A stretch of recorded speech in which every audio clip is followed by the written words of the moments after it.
নমস্কার বন্ধুরা, মামনির রান্নাঘরে সবাইকে স্বাগত জানাই। প্রথমে বলে দিই, লাউ ডাঁটা আমি লম্বা আকারে কেটে নিয়েছি। তারপরে কেটে নিয়েছি আমি আলু, একটা বড় সাইজে আলু কেটে নিয়েছি। তারপর নিয়েছি দুটো তেলাপিয়া মাছ। এই তেলাপিয়া মাছ দিয়ে আমি জিরে বাটা দিয়ে পাতলা ঝোল করব। দেখুন বন্ধুরা, আমি মাছ ভাজার জন্য অল্প একটু সর্ষের তেল দিয়ে দেবো। মাছ ভাজার মতো সর্ষের তেল আমি দিয়ে দেবো কড়াইতে। কড়াই গরম হয়ে গেছে বন্ধুরা, এবার আমি মাছ ভেজে নেব।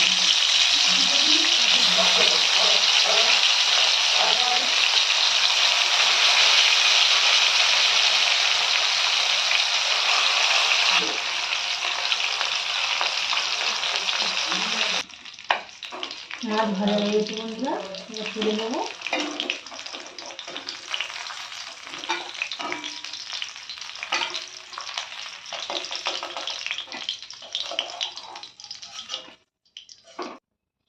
আর তেল দেবো না বন্ধুরা, আমি বলে দিই, পেঁয়াজ কুচি অল্প সামান্য দিয়ে দেবো। 3-4টে কাঁচা লঙ্কা গ্রেট করে রেখেছি, সেটা আমি দিয়ে দেবো।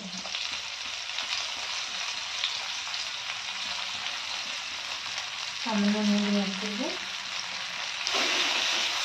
মিডিয়ামে ভেজে নেবো পেঁয়াজগুলো। প্রথমে দিয়ে দেবো কেটে রাখা লাউ ডাঁটা।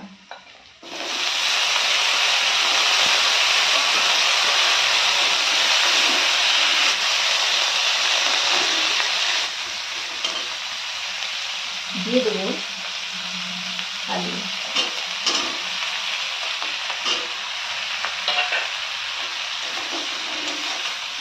ভালো করে নাড়ে নেবো ও এই চামচে 1 চামচ হলুদ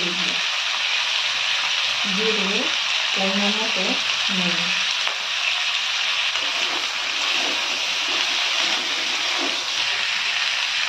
এবার আমি একটা পাত্রে ঢাকা দিয়ে দিলাম। তারপরে বলে দিই বন্ধুরা, প্রথমে আমি 2 চামচ মতো জিরে বেটে রেখেছি, গোটা জিরে। তারপরে এতে দিয়ে দেবো 1 চামচ ধনে বাটা। তারপরে দিয়ে দেবো 1 চামচ পেঁয়াজ বাটা।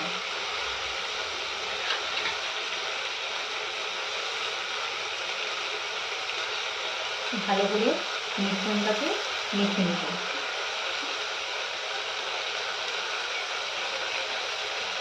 এতে দেবো 1-2 চামচ জল।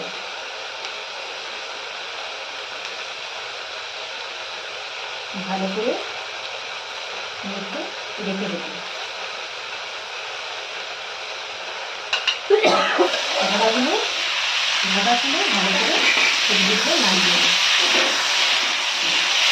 এবার দিয়ে দেবো 1 চামচ মতো আদা বাটা।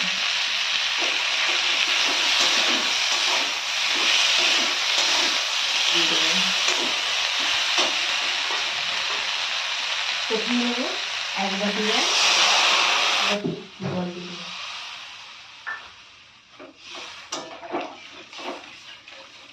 যেহেতু এটা পাতলা ঝোল হবে জিরে বাটা, সেই জন্য 2 বাটি জল দিয়ে দিলাম।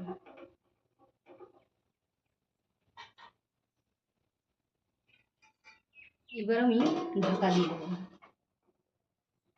10 মিনিট মতো হতে থাকবে।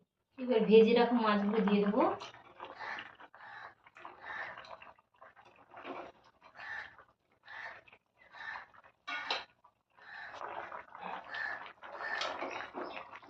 তো মাছগুলো ফুটিয়ে নিয়েছি।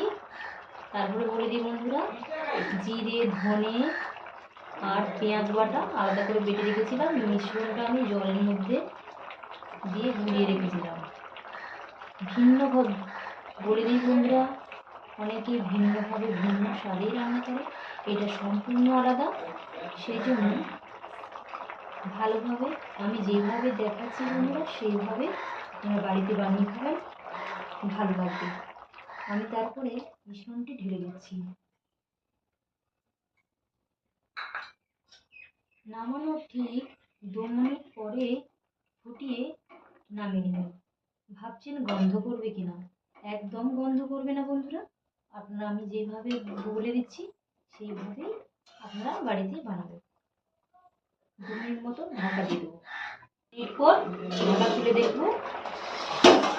দেখুন বন্ধুরা কত সুন্দর হয়েছে, আমি ঘুরে দেখাচ্ছি।